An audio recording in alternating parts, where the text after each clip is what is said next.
नमस्कार मंडळी, स्वागत आहे तुमचं आपल्या चॅनलमध्ये. तुम्ही पाहताय बाई तुझा आशीर्वाद या मालिकेचा 22 जूनचा रिव्ह्यू. आजच्या भागात सुरुवातीला आपण पाहतोय की अवनी आणि राजा एके ठिकाणी वडा खाण्यासाठी थांबलेले असतात. तेव्हा अवनीच्या डोक्यात ही कल्पना येते. तिला अभिषेक घालायचा असतो ना, मग ती राजाला म्हणत असते, मागे एका भल्या माणसाने मला एक वेगळ्या प्रकारचा अभिषेक सांगितला होता. ती राजाला म्हणत असते, आठवतंय लहान मुलांना पण खायला दिलं होतं आणि देवी आई पावली होती, विवांशी होणारे लग्न माझं टळलं होतं. ती म्हणत असते, ह्यावेळी पण आपण तोच अभिषेक करूया, तसाच अभिषेक करूया, म्हणजे देवी आई ऐकेल माझं. राजाला विचारत असते, ऐकेल ना रे? राजा म्हणतो, हो ऐकेल हा, नक्कीच ऐकेल.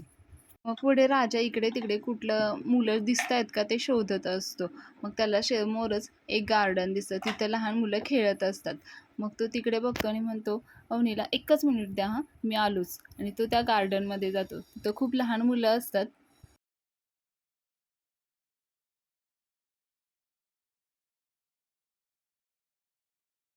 राजा त्या मुलांजवळ जाऊन त्यांच्याशी थोड्याशा गप्पा करतो आणि त्यांना घेऊन येतो. अवनी देखील त्यांना इकडे या असंच लांबून बोलवत असते. मग ती लहान मुले येतात. अवनी खूप खुश असते. मग ती प्रत्येकाला एक एक वडा देते. राजाला खूप छान वाटत असतं, कारण तसं वडापाव किंवा काहीही दिलं तर लहान मुलांना ते छानच वाटत असतं आणि तशी एखाद्याला मदतही होती. अशा प्रकारचा अभिषेक करण्याची आयडिया खरंच खूप छान आहे. पुढे मग ती मुलं जातात ते वडापाव घेऊन. मग राजा अवनी त्यांना बाय करतात. मग राजा म्हणतो, चला आता निघायचं का?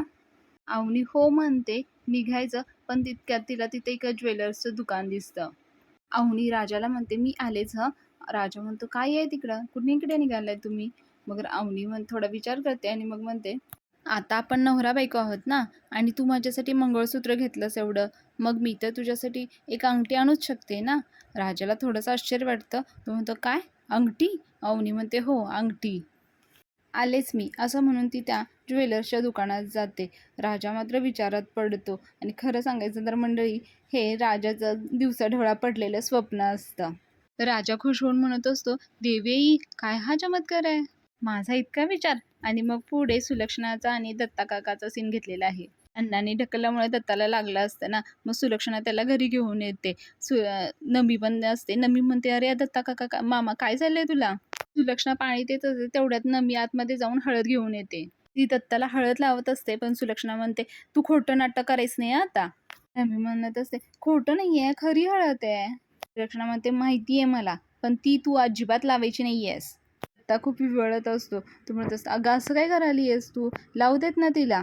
त्याच्याशिवाय मला बरं कसं वाटेल बरं? सुलक्षणा म्हणते, हो वाटेल वाटेल, तुला बरं वाटेल. त्या धोंड्याचं दुखणं वाटलं ना की तुला बरं वाटेल.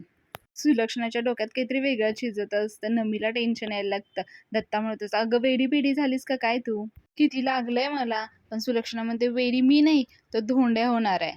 दत्ताला म्हणते, तू रगत सांडलं ना घरासाठी, आता बघच ह्या रक्ताची किंमत त्या धोंड्याला मोजावी लागते की नाही बघ. सुलक्षणा दत्ताला म्हणत असते, तू चल, उठ, चल बरं माझ्या बरोबर. दत्ता म्हणतो, सगळं कुठं? सुलक्षणा म्हणते, दत्ताची जिरवायला. दत्ता घाबरत असतो. तो म्हणतो, नाही नाही मी नाही, परत तो हानील मला, मी नाही येणार बघ. सुलक्षणा म्हणते, हानील त्या आता, त्याला मार बसेल आणि तू बघत बसायचं. चल तू. नमी म्हणत असे, अगं मम्मी थोडी तरी दया दाखव मामावर, केवढं रक्त यायला लागलंय त्याला, तू काय करून राहिली आहेस? सुलक्षणा नमीवर खूप चिडलेली असते. ती म्हणते, तू अजिबात मध्ये बोलायचं नाहीयेस. काय करते ना, तू बघच आता. आणि ती दत्ताला घेऊन जात असते. नमी तिला अडवत असते, पण ती काही ऐकत नसते. पुढे मग अवनीचा सीन घेतलेला आहे. इकडे अवनी ह्या ज्वेलर्सच्या दुकानातून बाहेर येते. तिनं काहीतरी आणलेलं आहे असं दाखवलेलं आहे, म्हणजेच अंगठीच आणलेली आहे. ती काढते आणि ती राजाचा हात घेते आणि त्याच्या हातामध्ये घालते. राजा ते बघत असतो फक्त. राजाने आपला एक हात दुसऱ्या हाताने धरलेला असतो. अवनी त्याला हलवते, कारण तो अजून स्वप्नात असतो की अवनी त्याला अंगठी घालते. अवनी त्याला हलवते आणि म्हणते, ए राजा काय? मग राजा जरासा भानावर येतो आणि इकडे तिकडे बघतो. अवनी म्हणते, अरे काय? आणि मग अवनी तिने पैसे देऊन आणलेले असतात, अंगठी देऊन ती त्याच्या हातावर ठेवते. राजा म्हणतो, अहो पैसे, तुम्ही तर अंगठी आणायला गेला होतात ना. अवनी म्हणते, अंगठी? मी काय बायको आहे का तुझी अंगठी आणायला? अरे अंगठी विकायला गेले होते मी, आणायला नाही गेले. राजा म्हणतो, तुम्ही तुमची अंगठी विकली?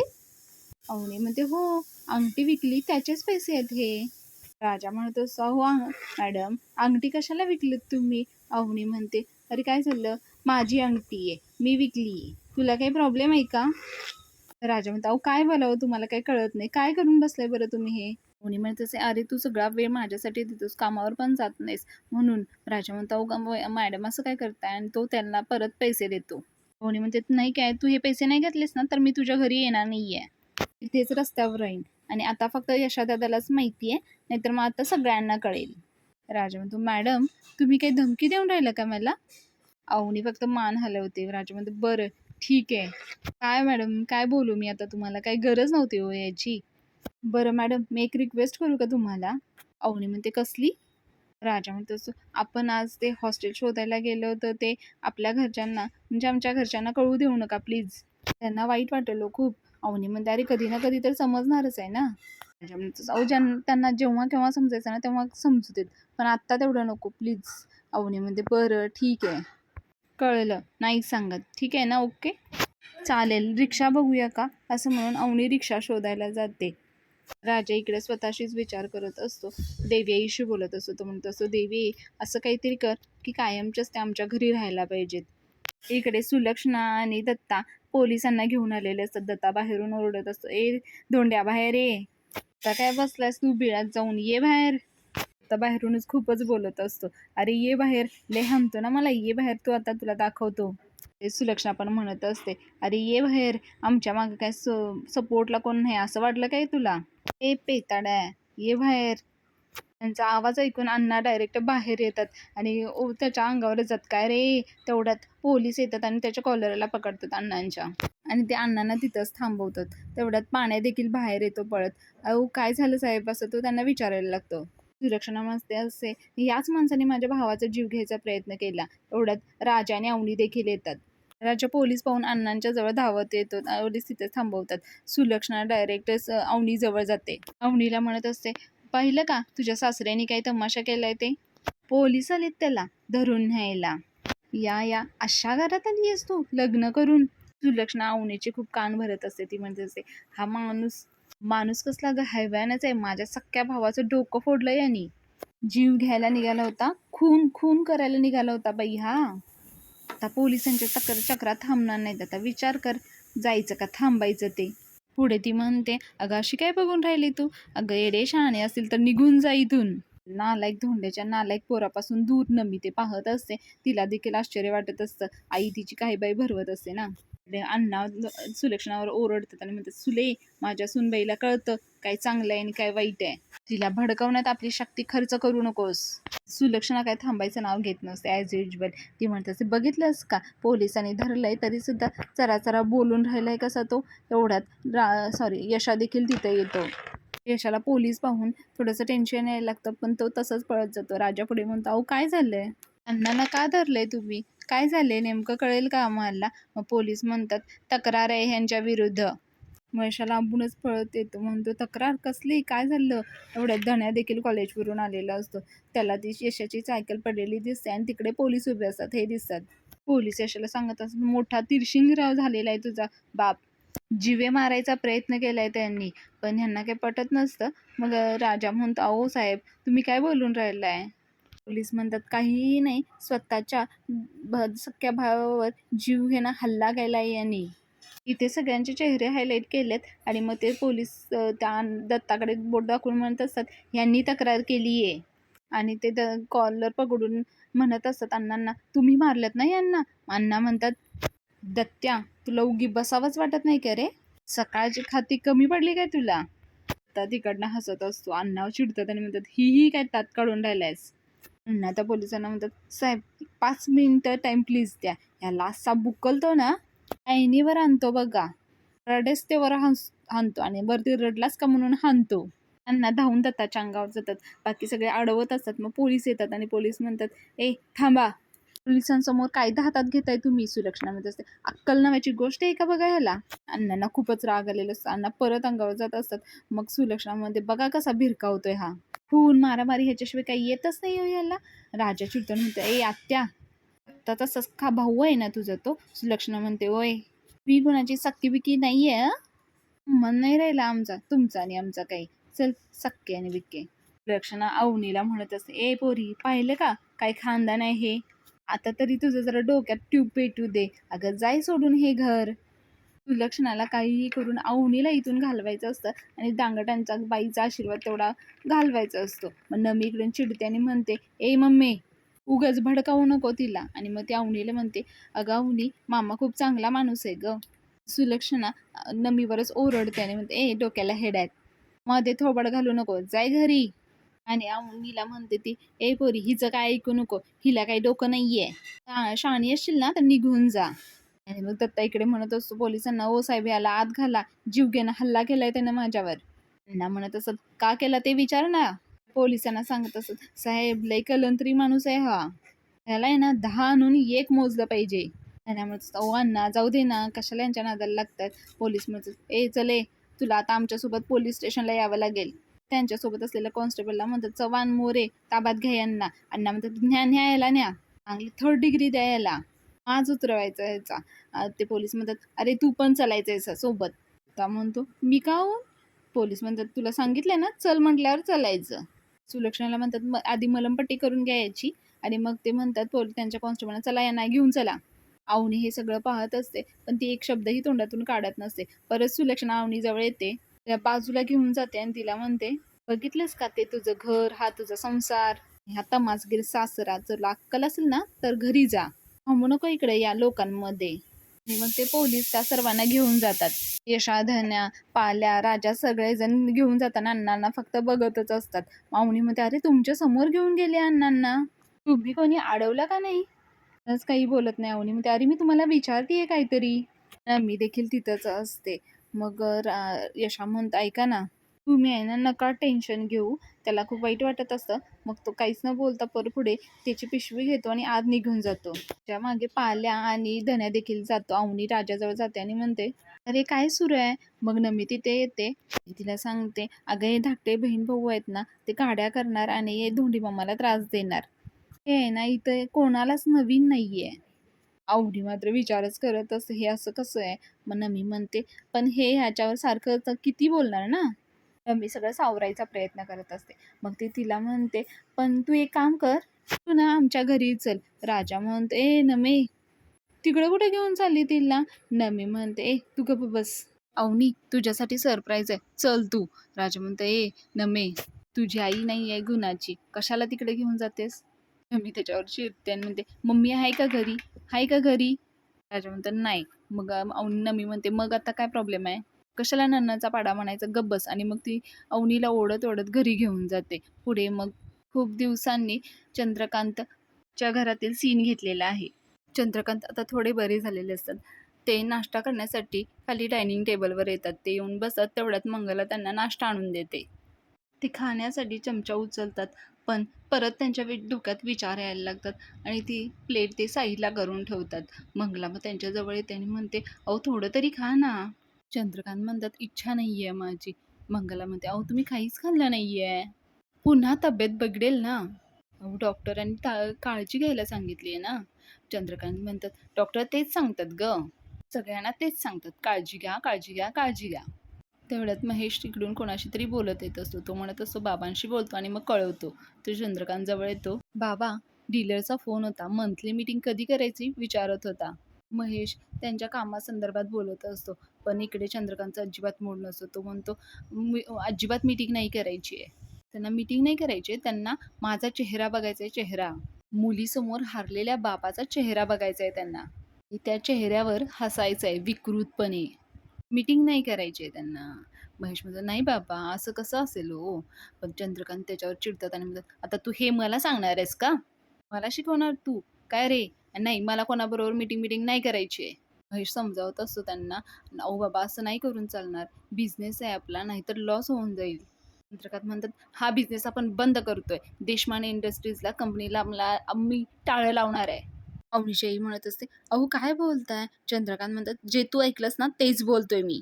काय करायचंय बिझनेस, कुणासाठी करायचा आहे हा बिझनेस, बाद झालं सगळं, बाजूला हो, असं म्हणून तेच जायला निघतात. चंद्रकांत वरती जात असं तेव्हा स्वाती म्हणते, बाबा ऐकतं का प्लीज 1 मिनिट.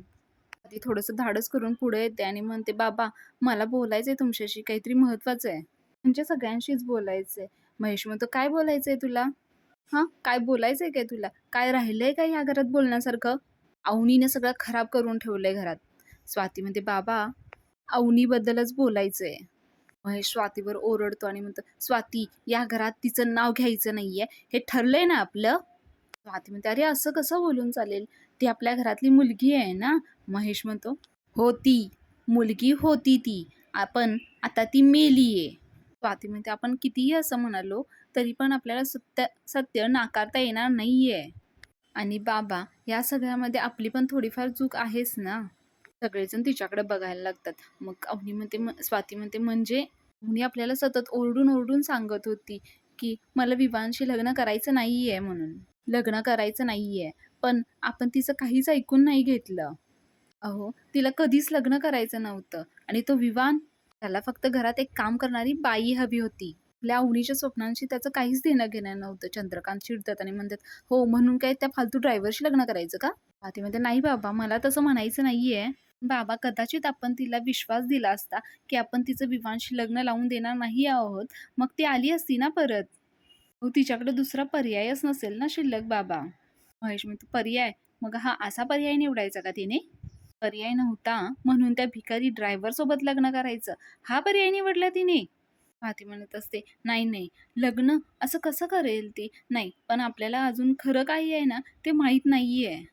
पण तिची बाजू ऐकूनच घेतली नाहीये ना. आणि काय आहे ना, तिला लग्नच करायचं नव्हतं." महेश म्हणतो, "लग्न करायचं नव्हतं? अगं स्वाती, काय बोलतीयेस तू? लग्न करायचं नव्हतं असं म्हणणं आहे ना तुझं? थांब तू जरा, दाखवतो मी तुला. हे बघ." मग त्यानं "लाव रे तो व्हिडिओ" असं करत त्या सुलक्षणाने त्याला जो व्हिडिओ पाठवला होता ना, तो लावतो. अवनी त्यामध्ये रिसेप्शनमध्ये जो उखाणा घेते तो दाखवलेला आहे. चंद्रकांत येथील तिथे येतात. मग तिथे अवनी, सॉरी, राजा लाडू भरवताना किंवा ते मंगळसूत्र घालतानाचा सीन दाखवलेला आहे. चंद्रकांत ते पाहून अजूनच चिडतात आणि महेशला म्हणतात, "बंद कर ते, बंद कर." आणि तो फोन त्याच्याकडे ठेवून देतात. ते वरती जात असतात फोन देऊन. तेवढ्यात त्यांची तब्येत बिघडते आणि ते घसरतात. मंगला त्यांना म्हणत असते, "अहो, त्रास करून घेऊ नका हो." चंद्रकांत म्हणतात, "अगं, त्रास करून घ्यायचं नाही असं ठरवलं ना, तरी त्रास हा होतोच. कितीही पोरीला विसरायचं ठरवलं, तरी ती रोज आठवते, रोज. प्रत्येक क्षणाला." आत्ता कुठं जरा त्या जखमेवर खपली धरायला सुरुवात झाली होती. मग हा व्हिडिओ बघितला ना आणि पुन्हा ते थोडेसे अस्वस्थ व्हायला लागतात आणि ते मग वरती निघून जातात. इकडे मंगला महेशवर चिडते आणि म्हणते, "का दाखवलास तू व्हिडिओ त्यांना? महेश, तुझ्यामुळे." महेश म्हणतो, "अगं, माझ्यामुळे? मी काहीही केलेलं नाहीये."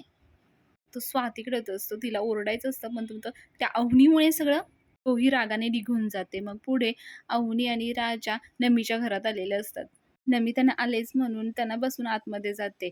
न अवनी ती चुलत त्याचं घर न्याहाळत असते. तेवढ्यात नमी येते आणि म्हणते, "अवनी, हे घे गिफ्ट." मानाने सपशेलच द्यायचं होतं, पण तिकडं माझी मम्मी होती ना. राजा हसतो आणि म्हणतो, "हां, चांगलं हाणलं असतं तुला." नमी म्हणते, "ए गप्प रे." त्या अवनीला म्हणते, "ए घे ना गं अवनी." "अगं, त्याच्याकडे काय बघून राहिली? घे, घे." अवनी मग ते घेते. नमी म्हणत असते, "आता माझ्या मामाच्या घरी एवढी छान चांगली सून आलीये, मग हळदी-कुंकू करून मान नको का द्यायला तिला? आहेर नको का करायला?" राजा म्हणत असतो, "अगं नमी, त्याची काही गरज नाहीये गं." नमी म्हणते, "तुला विचारलंय का? तू गप्प बस." पुढे नमी म्हणते, "मी आलेच हं." म्हणून ती परत काहीतरी आणण्यासाठी आतमध्ये जाते. अवनी राजाला म्हणत असते, "काय आहे हे राजा?" राजा काही बोलत नाही. तो शांतच बसतो. तेवढ्यात नमी येते. अ, आरतीचं ताट घेऊन येते. मग अवनी म्हणते, "आता हे सगळं कशासाठी?" नमी म्हणते, "हा मान असतो, देणाऱ्याचा पण आणि घेणाऱ्याचा पण." पुढे नमी मग हळदी-कुंकू लावून अवनीचं आणि राजाचं औक्षण करून घेते आणि मग तिच्या मनातली इच्छा बोलून दाखवते. "खरं तर ना, माझं लग्नच तुमच्या दोघांच्या अगोदर व्हायला पाहिजे होतं यशाबरोबर. म्हणजे मग मोठी जाऊबाई ना म्हणून आणि छोटी जाऊबाई तुम्ही म्हणून ना, तुमचे खूप छान लाड केले असते मी." म्हणते, "ए, गिफ्ट कसं वाटलं ते सांग हं नंतर." मग राजा म्हणतो, "ए नमे, निघतो आम्ही आता." ते आले तर राडा घालेल. नमी म्हणते, "नाही, नाही, आत्या नाही येणार, नाही यायची मम्मी." ते जायला निघतात तेवढ्यात अवनीचं लक्ष ना त्या कुदळीकडे जातं. ती विचारते, "ही कुदळ का अशी लावली आहे?"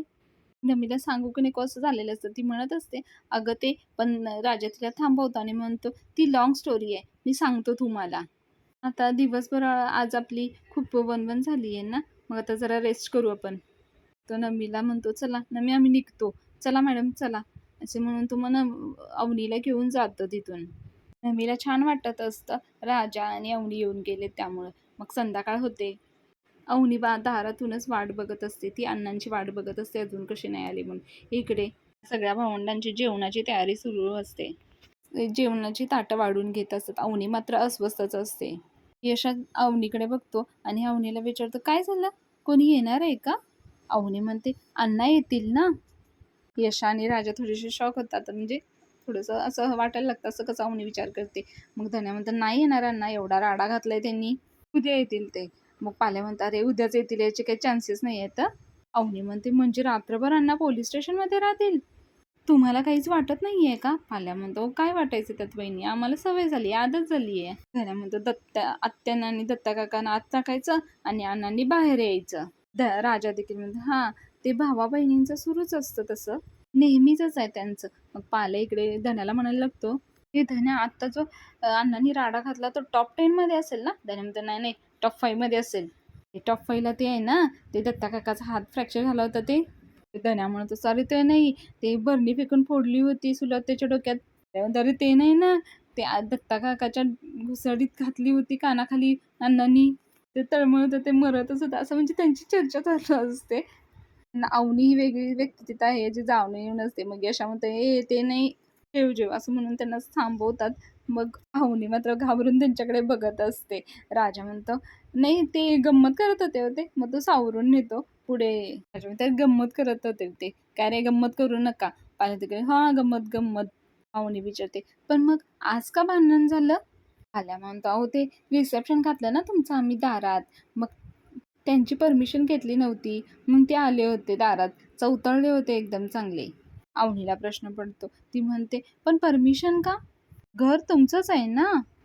राजा तिला उत्तर देतो, "हां, घर आमचंच आहे, कन्फर्म आमचंच आहे घर." ती म्हणते, "हां मग?" मग धन्या सांगतो, "अहो त्यांनी त्यांच्या सगळ्या हिश्श्याचं फुकून टाकलं.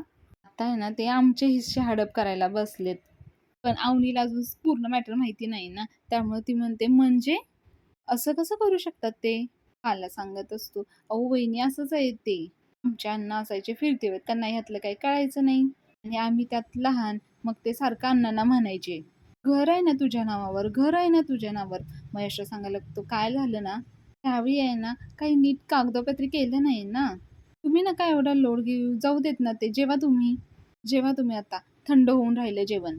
यशा म्हणाले, "सॉरी हां, मी माझ्या मनचा स्वयंपाक करून राहिलं. तुम्हाला काय आवडतं हे विचारूनच नाही मी तुम्हाला." अवनी मनानेच मान हलवून म्हणत असते, "हां ठीक आहे." मग यशा म्हणते, "आजच्या दिवस जे केले ना ते गोड मानून घ्या प्लीज हां." धन्या म्हणत असतो, "जे गोड म्हणून खा म्हणतंय म्हणजे रोजच आहे वाटतं, चवळीची उसळ आणि चपाती." खरंच यशाने चवळीची उसळ आणि चपाती केलेली असते, त्यामुळं पा धन्या हसायला लागतो आणि यशा त्याच्याकडे रागाने बघायला लागतो. मग राजा हे म्हणतो, "श्श." पुढे धन्या यशाला म्हणाले होते, "अरे पण असं का केलं तू यशादा? तुम्ही थोडं विचार करायला पाहिजे होतं ना. म्हणजे नाही का, मोठ्या घरातली मुलगी आपल्यासारखं थोडीच चावमाव खात असणार आहेत त्या. डाएट वगैरे असेल त्यांचं, बॉईल ग्रेव्ही सूप असं काहीतरी पीत असणार त्या रात्रीचं. काही बी असं काहीतरी असतं यशादा, माहिती आहे का तुला? कॉन्टिनेंटल असं काही काय असतं बरं का?" यशा म्हणत असतं, "अरे धन्या, सांगायचं ना मला, केलं असतं ना मी." टोमॅटोचं सूप काळी मिरी घालून आणि मग सगळे हसायला लागतात. अवनी देखील हसायला लागते. अवनी म्हणते, "अहो ऐका ना यशोदा, जे आहे ते चांगलंच आहे. आमच्याकडे पण असं साधंच असतं." यश म्हणतो, "मग काय प्रॉब्लेम नाही. पण आजच्या दिवस बरं का, उद्यापासून मला तुम्ही तुमच्या आवडीचं सांगा, आपण तेच करायचं." मी म्हणते, "ओके." मग धन्या देखील म्हणते, "हां सांगा सांगा वहिनी, तुमच्या मनासारखं जे काय असेल ना ते स्पष्टपणे सांगा. जे काय होईल त्या निमित्तानं आम्हाला पण काहीतरी वेगळं खाता येईल नाही का?" असं म्हणून तो एकटाच हसत असतो. बाकी सगळे एकदम शांत असतात. यशाकडे बघतो आणि यशा चिडलेला असतो आणि तो म्हणत असतो, "यशोदा आज तू काय सिरियस झालं काय?" "अरे मी जोक करून राहिलो." आल्या म्हणतो, "धन्या, यशोदा आत्तापासून जोक करत नसतो हां. आता उद्यापासून तुझं डाएट स्ट्रिक्टली यशोदा ठरवणार. डाएटमध्ये मिरचीचं सूप, कांद्याचं पाणी." आल्या राजा हसायला लागतो आणि म्हणतो, "म्हणजे डायरेक्ट इनव्हिजिबलच होणार आहे हा." आधीच काळी आहे. सगळे हसायला लागतात धन्यावर. अवनी देखील खूप एन्जॉय करत असते. पण राहून राहून ती वळून वळून बघत असते, अण्णा येतील का काय असं तिला वाटत असतं आणि इथेच आजचा भाग संपवलेला आहे. पुढील भागामध्ये आपण पाहतोय की अवनी यशाला म्हणत असते, प्लीज यश, आता छोटीशी रूम असेल ना तर बघा ना तुमच्या ओळखीने कुठेतरी. अवनी गेल्यानंतर राजा म्हणत असतो, सहवासातच प्रेम वाढेल ना, त्या इथून नाही जायला पाहिजे. पण यशा त्याच्यावर चिडतो. राजाला म्हणत असतो, राजा तू विश्वास तुटेल असं काही करू नकोस हां. त्यांनी घर कशासाठी सोडलं हे लक्षात ठेव. मंडळी, खूप छान सिरियल आहे. तर तुम्ही आपली सिरियल रिव्ह्यू पाहत असाल तर प्लीज लाईक, शेअर आणि सबस्क्राईब करा आणि टीव्हीवर ही सिरियल नक्की पहा. धन्यवाद. उद्या भेटू.